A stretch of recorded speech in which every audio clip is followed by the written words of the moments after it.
تحریر فرمایا کہ طاقت کے بلبوتے پہ کسی ملک کو فتح کر کے بادشاہ بن جانا جائز ہے یا ناجائز؟ جناب والا، اگر آپ مسلسل آتے رہے ہوں تو ہم نے ایک مرتبہ اسلام کے سیاسی نظام پہ بات کی تھی کہ شریعت ہمیں سیاسی نظام کے متعلق کیا کچھ کہتی ہے۔ اس وقت یہ زیر بحث آئی تھی بات، اور آپ سے عرض کیا تھا کہ اصل میں نبوت کے بعد امامت امت کی کس کے پاس رہے گی؟ اہل تشیع کا خیال یہ ہے کہ امامت اللہ کی طرف سے تفویض ہوتی ہے اور وسط مہدی تک برقرار رہی، پھر امام غائب ہو گئے، اور اب جتنی بھی حکومتیں ہوں گی امام کی نیابت میں چلیں گی، حتیٰ کہ امام خمینی جو تھے انہوں نے بھی یہی کہا کہ وہ نائب ہیں امام غائب کے۔ اور ہمارے نزدیک نبوت کے بعد امت کی قیادت اور امامت شورا کے تحت جائے گی، منصوص من اللہ نہیں ہے۔ اللہ کی طرف سے کسی کی سلیکشن نہیں ہوگی، نبوت ختم ہو گئی اور اس کے بعد لوگوں کی شورا ہے۔ چنانچہ ساری کی ساری خلافت راشدہ شورا پہ مبنی ہے۔ سیدنا ابوبکر رضی اللہ عنہ کی 3 مرتبہ بیعت ہوئی ہے، اس سے زیادہ شورا ہو کیا سکتی تھی؟ پوری اسلامی تاریخ میں یہ واحد واقعہ ہے۔ سیدنا ابوبکر رضی اللہ عنہ کی بیعت ہوئی سقیفہ بنو ساعدہ میں، پھر سیدنا ابوبکر رضی اللہ عنہ کی بیعت ہوئی مسجد نبوی میں، انہوں نے جنازہ پڑھا دیا حضور صلی اللہ علیہ وسلم کا، پھر تیسری مرتبہ آپشنلی انہوں نے کہا کہ قرب و جوار کے دیہات میں جاؤ، ڈھنڈورا پیٹو ہر جگہ، اور انہوں نے کہا تیسرے دن کا سورج غروب ہونے سے پہلے پہلے اپنا امیر جس کو چاہو منتخب کر لو، ابوبکر بھی اس کی بیعت کرے گا، لیکن تیسرے دن کا سورج اگر ڈوب گیا تو پھر کسی کی نہیں سنی جائے۔ اس سے زیادہ شورائیت کیا ہوتی؟ سیدنا عمر رضی اللہ عنہ کا انتخاب ایسے نہیں ہوا کہ ابوبکر رضی اللہ عنہ نے کہا میری جگہ عمر آئے گا، وہ بھی شورا ہوئی ہے، لیکن وہ شورا انفرادی طور پہ ہوئی۔ مثلا حضرت علی رضی اللہ عنہ سے بلا کے پوچھا، عثمان رضی اللہ عنہ سے بلا کے پوچھا، طلحہ سے پوچھا، سعد رضی اللہ عنہ سے، زبیر سے، فلاں سے، بہت نام ملیں گے آپ کو۔ عبداللہ ابن مسعود کو بلایا رضی اللہ عنہ سے پوچھا کہ میں تمہارا کیا خیال ہے اب اپنے باس؟ تو انہوں نے کہا آپ تو فرمایا کہ میرا خیال ہے عمر کو، تو انہوں نے کہا ابوبکر اللہ سے ڈرو، عمر کو ہم پہ مسلط کر کے جاؤ۔ تو ابوبکر رضی اللہ عنہ کو ناگوار گزرا یہ جملہ غالباً، فرمایا مجھے بٹھاؤ، بٹھایا گیا، تکیے لگائے گئے، اور فرمایا عبداللہ عمر اور اللہ دونوں کو تم سے زیادہ میں جانتا ہوں، اگر خدا نے مجھ سے پوچھا تو میں کہوں گا کہ اے رب، حضور صلی اللہ علیہ وسلم کے بعد امت میں سب سے اچھا آدمی یہ تھا جسے چھوڑ کے آئے، وغیرہ وغیرہ۔ حضرت عثمان رضی اللہ عنہ کی شورا ہوئی ہے، سیدنا حضرت عمر رضی اللہ عنہ جو شورا بنا کر گئے تھے 6 افراد کی، عثمان رضی اللہ عنہ کو منتخب کیا، سیدنا علی رضی اللہ عنہ نے 6 کی بجائے یہ شورا ذرا بڑھا دی، اور انہوں نے کہا کہ ہر وہ شخص جو بدر میں رسول اللہ صلی اللہ علیہ وسلم کے ساتھ رہا ہے وہ بتائے مجھے خلیفہ ہونا چاہیے یا نہیں۔ تو بدری گنے گئے تھے عبد الرحمن ابن عوف رضی اللہ عنہ کے انتقال پہ، کیونکہ انہوں نے فرمایا تھا کہ میں جو کچھ چھوڑ رہا ہوں اس کا 1/3 بدری صحابہ رضی اللہ عنہ کو میری طرف سے تحفے میں دیا جائے، حتیٰ کہ امیر المومنین عثمان رضی اللہ عنہ کو بھی 100 اور کچھ تولے سونا ملا تھا۔ پھر سیدنا علی رضی اللہ عنہ نے جب اپنی شورا کے لیے کہا ہے تو 80 بدری صحابہ رضی اللہ عنہ نکلے ہیں، اسی لیے حضرت معاویہ رضی اللہ عنہ جو اختلاف ہوا ہے تو حضرت علی رضی اللہ عنہ نے لکھا کہ معاویہ آپ پوچھتے ہیں میری خلافت کیوں ہے، تو خدا کی قسم کھاتا ہوں کہ آسمان کے تلے کوئی ایک آدمی جو بدر میں رسول اللہ صلی اللہ علیہ وسلم کے ساتھ تھا وہ تمہارے ساتھ نہیں، وہ میرے ساتھ، اور میرے ساتھ 700 صحابہ کرام رضی اللہ عنہ میں جنہوں نے بیعت رضوان کی تھی۔ مولا علی کے کیا کہیں، امیر المومنین تھے آخر، علم کا سمندر تھے، جتنے بڑے وہ آدمی شورائی نے منتخب کیا، شورائی نظام تھا سارا۔ اس شورائی نظام سے ہٹ کے اگر کوئی جبر سے مسلط ہو جائے، یہ دوسری صورت ہے ہمارے نزدیک، اور جبر سے مسلط ہونے کے بعد اگر وہ اسلام کا نظام جاری رکھے اور اسلامی قوانین کے مطابق فیصلہ کرتا ہے، ہم اسے سلطان کہتے ہیں، امیر کہتے ہیں، سلطان بھی بات کی بات ہے، امیر کہتے ہیں۔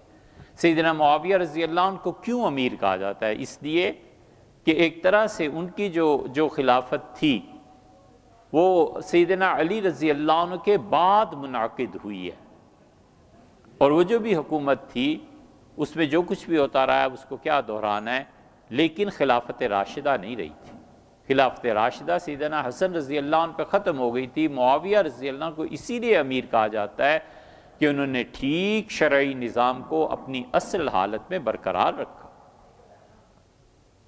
ایک چیز جو انہوں نے یزید کے متعلق کیا ہے وہ اس لیے کہ اگر حضرت معاویہ رضی اللہ عنہ یزید کے متعلق یہ فیصلہ نہ فرماتے تو اس وقت پوری امت میں بنو امیہ حکمران تھے، اور بنو امیہ کسی صورت کسی آدمی پر راضی نہ ہوتے، ٹکڑے ٹکڑے ہو جاتا اور لڑائیاں ہوتی شدید۔ بنو امیہ کو اتنا اوپر لایا کون؟ بنو امیہ میں صلاحیتیں تھیں بھئی، اس کا کیا؟ بنو ہاشم سیدنا علی رضی اللہ عنہ کا خاندان، اولاد، عبادت، علم، ان کے کمال تک کوئی نہیں پہنچتا تھا۔ کمال کا علم تھا، کمال کی عبادت تھی۔ ایسے ہی تو نہیں زین العابدین کو سید الساجدین کہا جاتا ہے رضی اللہ عنہ۔ 25 حج مدینہ منورہ سے پیدل مکہ مکرمہ آئے، یہ کوئی تھوڑی سی عبادت ہے۔ فرض نماز کے لیے کھڑے ہوتے تھے، اور ایسے بھی ہوا ہے کہ اللہ اکبر کہا اور گر گئے، ہوش آیا تو لوگوں نے کہا کیا ہو گیا؟ کہنے لگے جس کی دربار میں کھڑا ہو رہا ہوں نا، اس کے جلال اور ہیبت کھڑا نہیں ہونے دیتی۔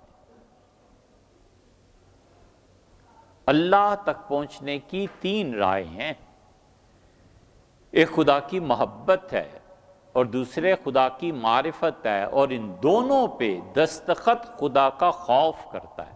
جو اللہ کی محبت اس کے خوف سے خالی ہے، اور جو اللہ کی معرفت اس کی خشیت سے خالی ہے، وہ دھوکہ ہے، جھوٹ ہے۔ اس آدمی کو 100 بار غور کرنا چاہیے اپنے اوپر۔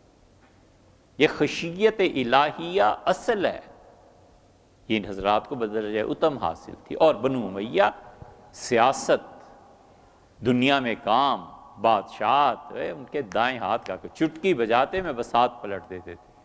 عبداللہ عمر بن العاص، سیدنا معاویہ اور مغیرہ بن شعبہ، پورے عربوں کی سیاست جمع ہو گئی تھی ان کے دماغ۔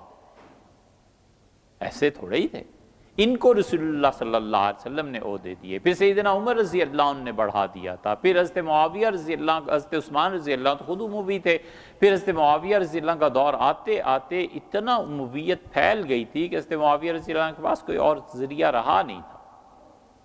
ہم نے اس لیے امارت کے بعد پھر ہے تیسرا درجہ، اور وہ سلطان ہے کہ وہ قائم رکھے حکومت کو، لیکن جبراً قبضہ کر لے، فوج کے ذریعے، طاقت کے ذریعے۔ ہمارے نزدیک سلطان ہے، بشرطے کہ اسلامی چیزوں کو قائم۔ سلطان یہ جتنے سلاطین آپ کو نظر آتے ہیں نا، سلطان قطب الدین ایبک، سلطان التمش وغیرہ وغیرہ، یہ سب شرعی حکومتوں کو قائم کیے ہوئے تھے۔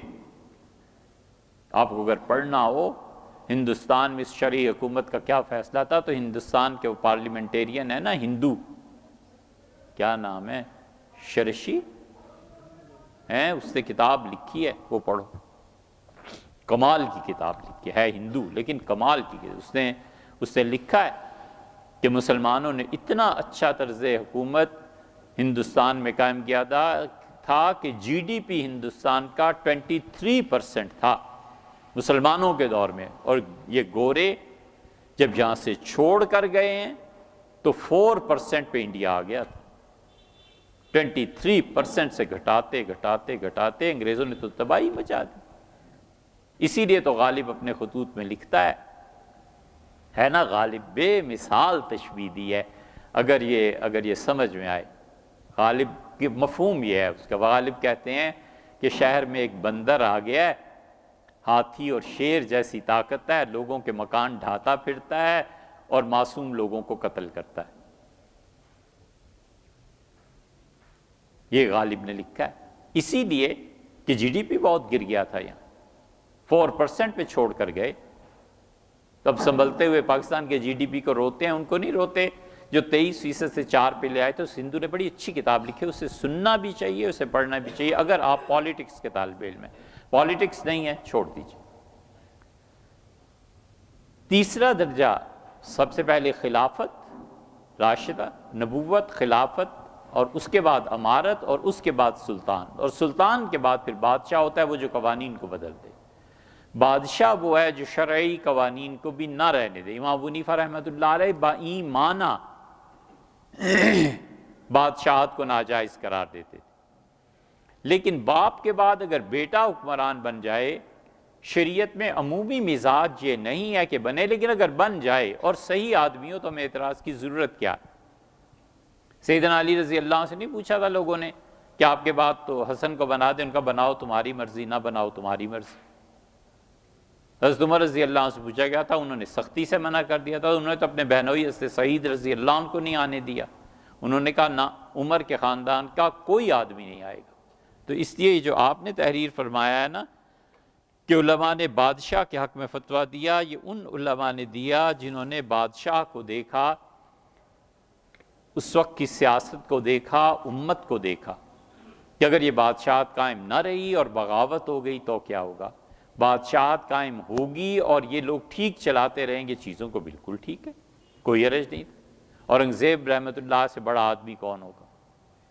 آپ کو معلوم ہے اورنگزیب نماز کے بعد ایک دن روئے بہت زیادہ، ان کی ہتھیلیاں تر ہو گئی آنسوؤں سے۔ وزیر اعظم سعد اللہ نے کہا کہ خیریت ہے، آج آپ بہت آہوزاری سے دعا مانگ رہے تھے۔ ان کا سعد اللہ، پورے ہندوستان میں ایک آدمی چاہیے جو میری گدی کو سنبھال لے، میری نشست کو سنبھال لے۔ کا آدمی نہیں ملتا، انسان نہیں ملتا جو سلطنت کو سنبھال سکے۔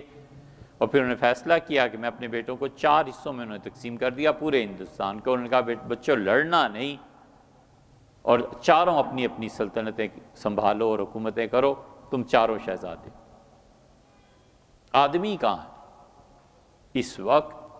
اللہ اور اس کے رسول صلی اللہ علیہ وسلم کی خوشی کا سب سے بڑا کام وہ شخص کر سکتا ہے جو مردم سازی کرے، آدمی بنائے، انسان بنائے۔ انسان نہیں رہے، آدمی نہیں رہے۔ آپ کبھی غور کیجئے گا، یہ جتنے آپ کے سیاستدان ہیں، ان سب میں کوئی ایک آدمی بتاؤ جو اس قابل ہو کہ اس مملکت کو سنبھال سکے اور اللہ کے بندوں کو فائدہ پہنچے۔ ہم مسلمان جو تباہ ہو رہے ہیں، غربت اور کیا کیا چیزیں، اس کو حل کر سکے۔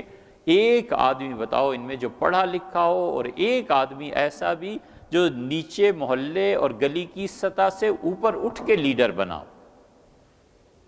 اسے کیا پتا فاقہ کیا ہوتا ہے، اسے کیا پتا کہ بچوں کی فیس کیسے پوری کرنی ہوتی ہے، انہیں کیا پتا ہے کہ رشتے نہ ہوں بہنوں کے بیٹیوں کے تو کیا بیتی، انہیں کیا پتا ہے یار۔ اس لیے امت میں سب سے بڑا کام اس وقت یہ ہے فرد سازی کا۔ جو آدمی افراد بنا دے نا، کوئی انسان کے بچے بنا دے، وہ سب سے بڑا کام کرے گا۔ علماء نے جو فتویٰ دیا تھا، اس زمانے کے سیاسی حالات کو پڑھیں گے تو آپ کو علماء کی بھی موقف کی سمجھ آئے گی۔ ابو حنیفہ رحمۃ اللہ مزارت کو ناجائز کہا، جبکہ بعد میں علماء نے اس کی اجازت دے دی۔ وضاحت فرمائیں بھئی، اب زراعت نبی کریم صلی اللہ علیہ وسلم کے زمانے میں ہوتی تھی کہ نہیں ہوتی تھی؟ حضور صلی اللہ علیہ وسلم نے خیبر میں اپنی زمین بٹائی پہ ہی دی تھی۔ سیدنا عمر رضی اللہ عنہ اپنی زمینیں بٹائی پہ دی تھی کہ نہیں دی تھی؟ مزارعت کا نظام جو تھا یہ مسلمانوں میں رہا ہے۔ حضرت امام ابو حنیفہ رحمۃ اللہ علیہ کی روایت جو ہے ناجائز ہونے کی، امام صاحب رحمۃ اللہ علیہ سیاسی طور پر سمجھتے تھے کہ مزارعت کا نظام لوگوں کو برباد کر دے گا، لوگ ایسے دیانتدار نہیں رہے جیسے پچھلی صدیوں میں ہوا کرتے تھے۔ امام صاحب رحمۃ اللہ ناجائز فرمایا، لیکن صاحبین نے جائز قرار دی۔ خلافت راشدہ میں مزارعت تھی یا نہیں تھی؟ حضور اقدس صلی اللہ علیہ وسلم عبداللہ ابن رواحہ کو نہیں بھیجتے تھے؟ کہ میری زمین ہے اور میں نے یہودیوں کو ٹھیکے پہ دی ہوئی ہے اور جو میرا حصہ ہے لے آؤ۔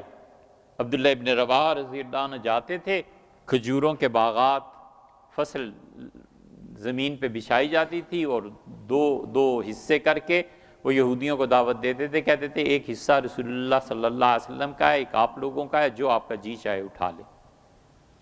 ایسا عدل تھا، اسی لیے تو یہودیوں کا ربائی آیا تھا اور اس نے عبداللہ ابن رواحہ کا سر چوما اور اس نے کہا عبداللہ جب تک، عبداللہ ابن رواحہ نہیں تھے، وہ تو شہید ہو گئے تھے، وہ اور تھے صحابی رضی اللہ عنہ، انہوں نے کہا جب تک انصاف قائم ہے نا، یہ جو تم کرتے ہو رسول اللہ صلی اللہ علیہ وسلم کا حصہ ہمارا حصہ اور جو ہم چاہیں اٹھا لیں، خدا کی قسم تمہیں دنیا سے کوئی نہیں مٹا سکتا۔ یہ عدل ہے جو معاشرے سے اٹھ گیا۔ عدل ان معاشروں میں قائم ہوتا ہے جہاں لوگ محبتوں اور نفرتوں سے بلند ہو کے سوچتے ہیں۔ ہم تو ابھی اسٹیج پہ ہی نہیں پہنچے کہ محبت اور نفرت سے بلند ہو کے سوچیں۔ چودھری کو چودھری سے محبت ہے، چاہے چودھری کے مقابلے میں فرض کر لیجئے کہ چیمہ آ گیا اور وہ زیادہ اچھا بندہ ہے۔ پٹھان کو پٹھان سے محبت ہے، فرض کر لیجئے کہ کوئی یو پی کا اردو سپیکنگ یہاں آ گیا ہے اور وہ کہتا ہے پشاور میں الیکشن لڑوں گا، تو تم کون ہوتے ہو؟ ہمیں پٹھانوں سے محبت ہے کسی کی مجال کے کراچی سے سیٹ نکال کے دکھائے؟ عدل ہمیشہ قائم ہوتا ہے جب انسان محبتوں اور نفرتوں سے بلند تر ہو کے سوچتا ہے، پھر عدل قائم ہوتا ہے۔ تو اس لیے مزارعت، اب مزارعت کی بحث کیا ہے بھیا؟ اور 20-30 سال میں یہ سب چیزیں ختم ہو جائیں گی، طرز حکومت ہی چائنا کا آ جائے گا، دین ہی نہیں رہے گا اس معنی میں جس معنی میں آج آپ دیکھتے ہیں۔ کیا عمر بن عبدالعزیز رحمۃ اللہ علیہ کو مجدد کہہ سکتے ہیں؟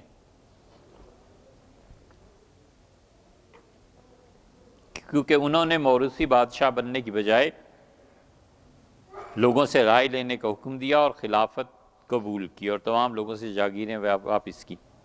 بالکل صحیح ہے۔ دیکھیے مجدد کون ہوتا ہے اس کا فیصلہ کون کر سکتا ہے؟ اجتہادی چیز ہے۔ بہت سے لوگوں نے، بلکہ امت کی اکثریت نے عمر بن عبدالعزیز رحمۃ اللہ علیہ ہی کو مجدد مانا ہے۔ وہ کہتے ہیں کہ سیدنا علی رضی اللہ عنہ کے بعد، حضرت معاویہ رضی اللہ عنہ کے بعد اگر کسی نے دوبارہ سے تجدید کر دی تھی نظام خلافت کی تو عمر بن عبدالعزیز رحمۃ اللہ علیہ۔ عمر بن عبدالعزیز رحمۃ اللہ کے مجدد ہونے کے بڑے شواہد، بہت سے آپ اگر مانتے ہیں ضرور مانیے، بالکل ٹھیک ہے۔ اگر آپ نے ہماری رائے پوچھی ہے تو اس سے مختلف ہے۔ عمر بن عبدالعزیز رحمۃ اللہ علیہ نے 2 کام ایسے کیے ہیں جو بلا شبہ انہیں مجدد کے مقام پر فائز کرتے ہیں۔ ایک، انہوں نے سب سے بڑا کام یہ کیا کہ انہوں نے رسول اللہ صلی اللہ علیہ وسلم کی احادیث کو جمع کیا۔ عمر بن عبدالعزیز رحمۃ اللہ علیہ کمال کی بات، انہوں نے ایک چھوٹا سا خط لکھا ہے اور انہوں نے لکھا ہے کہ صحابہ کرام رضی اللہ عنہ کا انتقال ہوتا جا رہا ہے، یہ دنیا سے اٹھتے چلے جا رہے ہیں، رسول اللہ صلی اللہ علیہ وسلم کی باتیں محفوظ رکھنے والے کم ہو گئے ہیں، لکھو اور میرے پاس بھیجو۔ عمر بن عبدالعزیز رحمۃ اللہ علیہ نے حدیث لکھوائی اور زہری کہتے ہیں کہ ہم نے دفتر کے دفتر کاپیز رجسٹرز پورے لکھ کے عمر بن عبدالعزیز کو دیے کہ رسول اللہ صلی اللہ علیہ وسلم نے یہ فرمایا، یہ فرمایا، یہ فرمایا۔ یہ کمال ہے عمر بن عبدالعزیز رحمۃ اللہ علیہ کا۔ اگر وہ یہ کام نہ کرتے تو حدیث اس شکل میں ہمارے پاس نہ پہنچتی۔ اللہ کے معاملے اور ہیں، لیکن عالم اسباب میں عمر بن عبدالعزیز رحمۃ اللہ علیہ کا یہ کارنامہ مجدد ہونے سے کم نہیں۔ ایک انہوں نے یہ کیا، اور ایک جو آپ نے لکھا ہے کہ انہوں نے بنو امیہ کی شدید گرفت کی اور انہوں نے زمینیں، جائیداد، سونا، چاندی سب نکلوایا اور بیت المال میں داخل کرایا۔ ان کے یہ سب فراڈ ہے۔ اور پہلے دن وہ بیٹھ گئے ممبر پر کینچی لے کے، اور کینچی لے کے وہ کاٹتے رہے۔ وہ کہنے لگا شاہی حکم نامہ یہ بھی ختم، یہ بھی ختم، یہ بھی ختم، یہ بھی ختم۔ یہ سیدنا عمر رضی اللہ عنہ کا خون تھا۔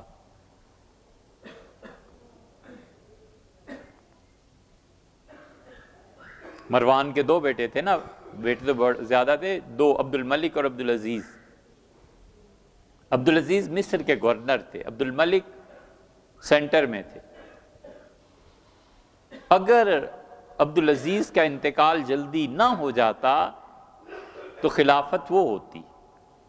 عبد الملک کی بیٹی فاطمہ سے شادی ہو گئی، چچا تایا گویا، بڑے ابا کے یہاں ان کی شادی ہو، ختم ہوئی بات۔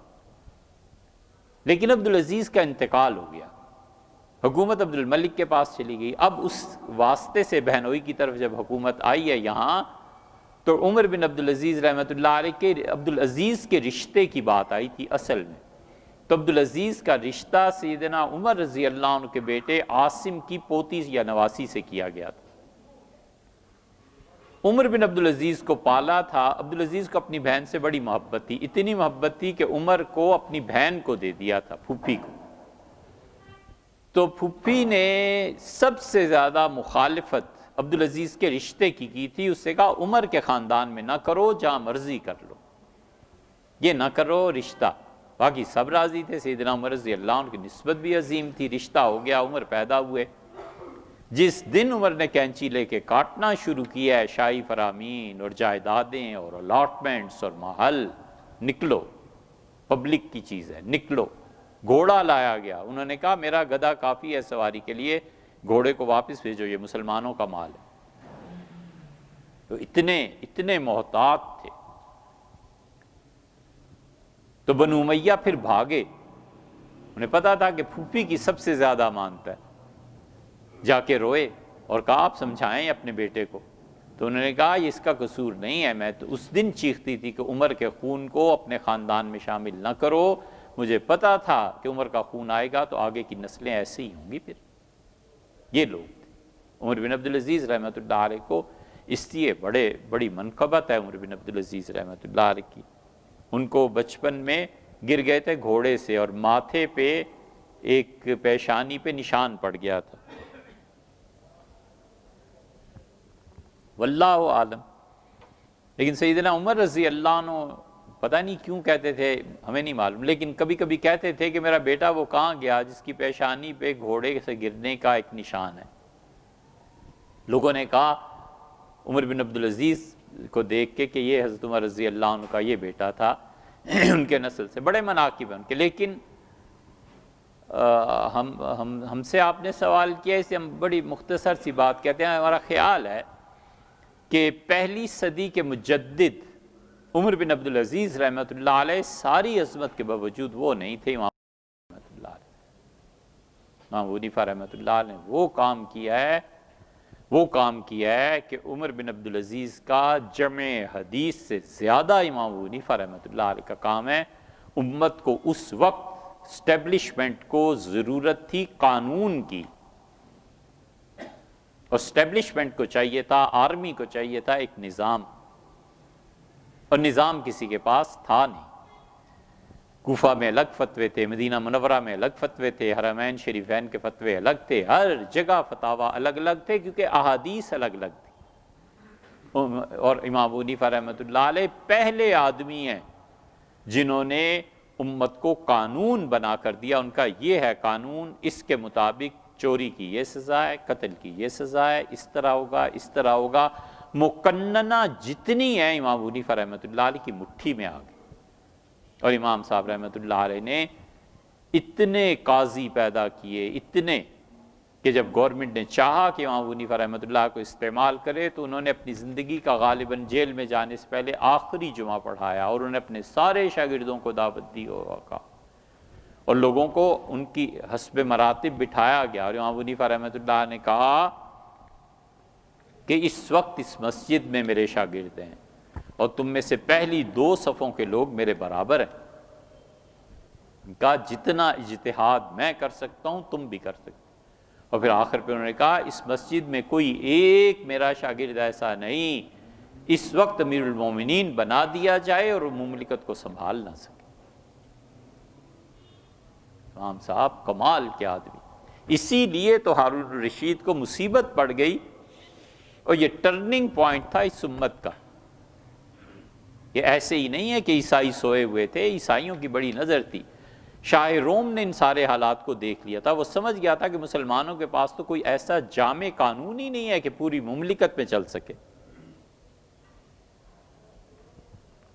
اسے اپنا آدمی بھیج دیے، اس نے کہا ہمارے یہاں عیسائیت کے قوانین ہزاروں سال سے چل رہے ہیں، آپ چاہیں تو میں مقننہ کے افراد آپ کے پاس بھیجوں، اور آپ کی اتنی بڑی امپائر ہے، آپ ہمارے انگلش کا جو قانون ہے اسے نافذ کر دیں، انگلش لا اب کے مطابق زبان ہے۔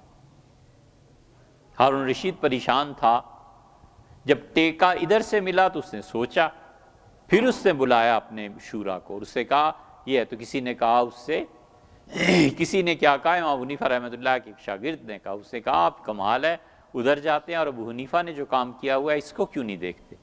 امام ابو حنیفہ رحمۃ اللہ کے شاگرد بلائے گئے، قانون کو سمجھا گیا، ساری چیزیں، امام ابو حنیفہ رحمۃ اللہ علیہ نے اس ٹرننگ پوائنٹ پہ امت کو سنبھال لیا۔ نبی کریم صلی اللہ علیہ وسلم جو چاہتے تھے قانون کی تنفیذ، یہ تین آدمیوں کے دماغ قانون کے اعتبار سے، مرتبے کے اعتبار سے نہیں، تین دماغ یہ ایک ہی جیسے تھے قانون کے۔ نبی کریم صلی اللہ علیہ وسلم کے اپنے جو اجتہادات ہیں نا، وہی کے علاوہ وہ مزاج، سیدنا عمر رضی اللہ عنہ کا مزاج اور امام ابو حنیفہ رحمۃ اللہ علیہ کا مزاج، ملکی قوانین کے بارے میں ان سب کا اجتہاد ایک طرح کا نظر آئے گا۔ فرق یہ ہے کہ رسول اللہ صلی اللہ علیہ وسلم کے اجتہاد پہ اگر فرق پڑتا تھا تو وہی آ جاتی تھی، عمر اور ابو حنیفہ رحمہ اللہ کے اجتہاد پہ کوئی وہی نہیں آتی۔ یا یہ فرق ہے کہ عمر رضی اللہ عنہ کو رسول اللہ صلی اللہ علیہ وسلم کی دعائیں حاصل تھیں، امام صاحب رحمۃ اللہ علیہ کے متعلق رسول اللہ صلی اللہ علیہ وسلم نے بشارت دی تھی، پیشن گوئی فرمائی تھی کہ میرے بعد ایک آدمی ایسا آئے گا کہ اگر یہ علم سریہ ستارے پر بھی پہنچ گیا نا، فرمایا وہاں سے بھی نیچے لے آئے گا۔ اس سے ہمارا خیال ہے کہ پہلی صدی ہجری کی تجدید کا منصب امام ابو حنیفہ رحمۃ اللہ پہ ہے۔ خدا کرے اتنی مہلت ملے کہ ہم اسے لکھیں۔ یہ اگر غلط بھی ہے نا تو اس میں کوئی جھگڑے کی بات نہیں، نہ ہم نے کسی کی یہ رائے پڑھی ہے، نہ کسی نے ہمیں بتایا ہے، اور اپنی ذاتی رائے کسی کو نہیں قبول تو نہ سی، اس میں کیا ایسی بات۔ اہل و عیال سے محبت کس درجے میں جائز ہے؟ اگر محبت حقیقی میں کمی واقع ہو جائے تو کیا کرنا چاہیے؟ کسی بھی شخص کی محبت اللہ کے اور بندے کے درمیان جب حجاب بن جائے نا تو وہ حرام ہے۔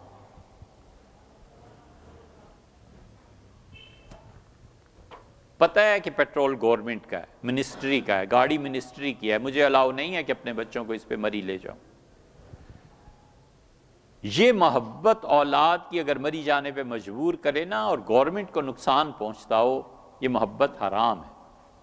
سیدھا سادہ سا اصول ہے، کسی بھی فرد اور اولاد یا کسی کی بھی محبت اللہ کی نافرمانی تک جب لے جائے نا، چھوڑ دینا چاہیے، کنٹرول کرنا چاہیے۔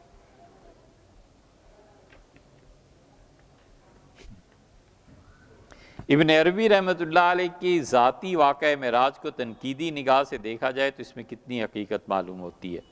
اس واقعے میں مختلف آسمانوں پر جو گفتگو ہوئی اور واقعات پیش آئے، ان کی تفصیلات کہاں سے مل سکتی ہیں؟ بھیا بالکل ٹھیک ہے، ضرور اسے تنقیدی نظر سے دیکھیے، لیکن تنقید کے لیے علم چاہیے۔ تنقید ایسے ہی نہیں ہو سکتی۔ تنقید کے لیے یہ ضروری ہے نا کہ آپ کو دوسرے کا موقف پوری طرح پتہ ہو کہ میں کس چیز کو نقد کر رہا ہوں۔ تنقید اور تنقیس میں بھی فرق پتہ ہو۔ جس شخص کو تنقید اور تنقیس کا فرق نہیں پتہ، حرام ہے وہ اس کے لیے زبان کھولنا، حرام ہے، کبیرہ گناہ۔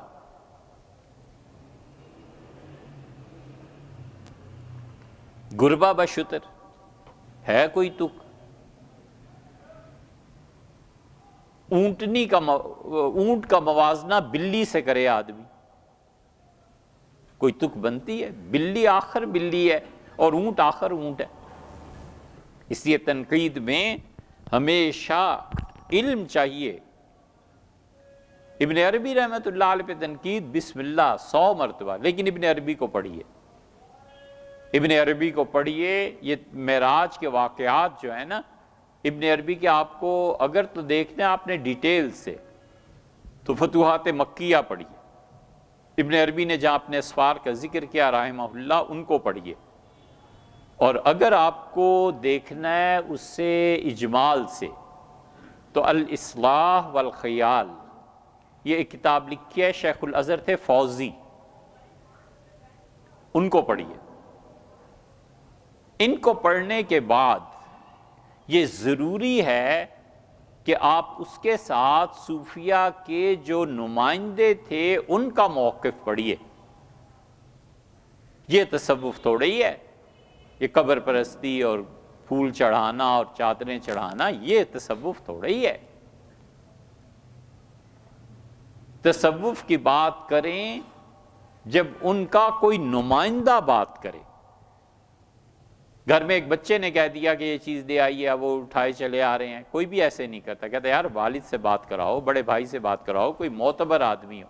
ہمیشہ کسی بھی مکتبہ فکر کے جو معتبر آدمی بات کرتے ہیں بات اس پہ ہوتی ہے، بچوں پہ بات تھوڑی ہی ہوتی ہے۔ کیا پارا کے سامنے ایک مزار ہے، انہوں نے یہ لا حول ولا قوت الا باللہ، سید الطائفہ جنید بغدادی کا موقف بیان کیجئے، ابن عربی کا کیجئے، رومی کا کیجئے، یہ ہے نا نمائندے۔ ان نمائندوں کو پڑھا ہوا ہونا چاہیے۔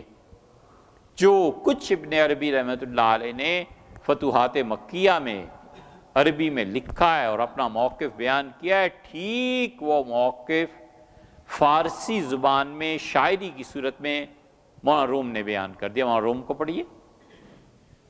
جب آپ مولانا روم کو پڑھ لیں، مثنوی پڑھ لیں اور سمجھ بھی لیں، اور جب آپ ابن عربی کو بھی پڑھ لیں اور سید الطائفہ جنید بغدادی رحمۃ اللہ علیہ کو پڑھ لیں، پھر اس کے بعد بسم اللہ شوق سے تنقید کیجئے۔ کس نے روکا ہے؟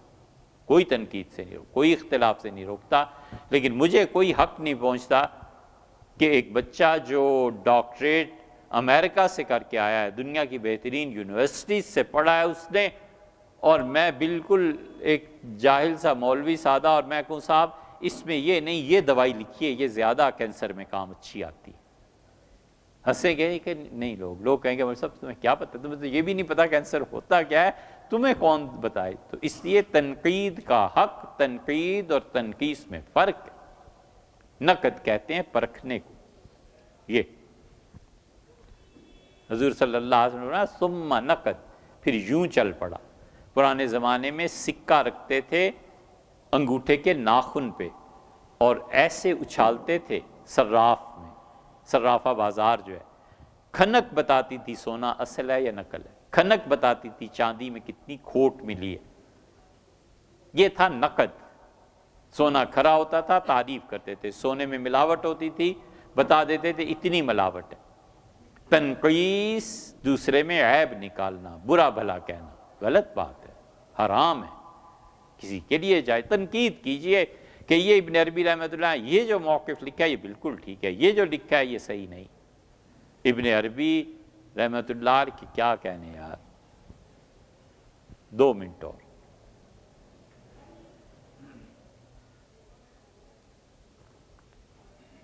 مولانا روم لکھتے ہیں مثنوی میں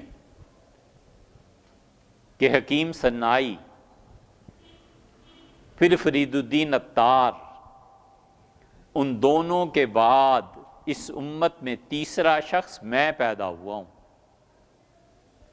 اور جو کچھ صنائی اور عطار نے لکھا ہے میں اس کے پیچھے چل رہا ہوں۔ مثنوی اتنی بڑی چیز ہے، اور ان 3 کے بعد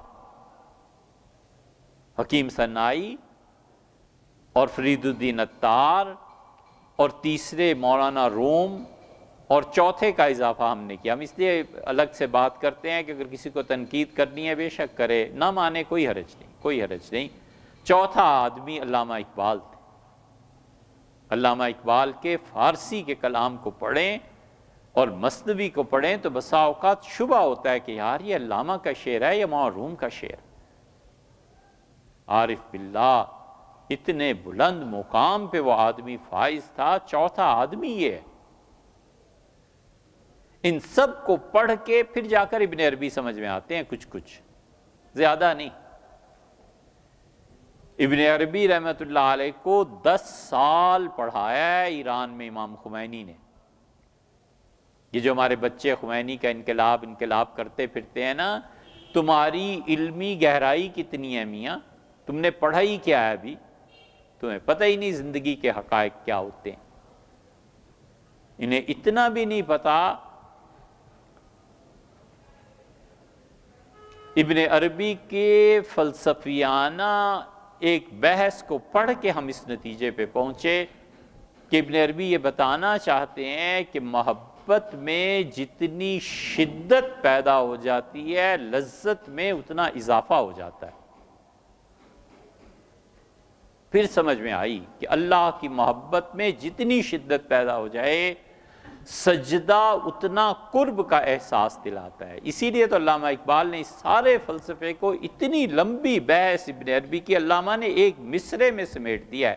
علامہ نے کہا ہے کہ عبد چیزیں دیگر عبدو چیزیں دیگر، بندہ ہونا اور بات ہے، اس کا بندہ اور بات ہے، سجدہ اور چیز ہے اور اس کے لیے سجدہ اور چیز ہے۔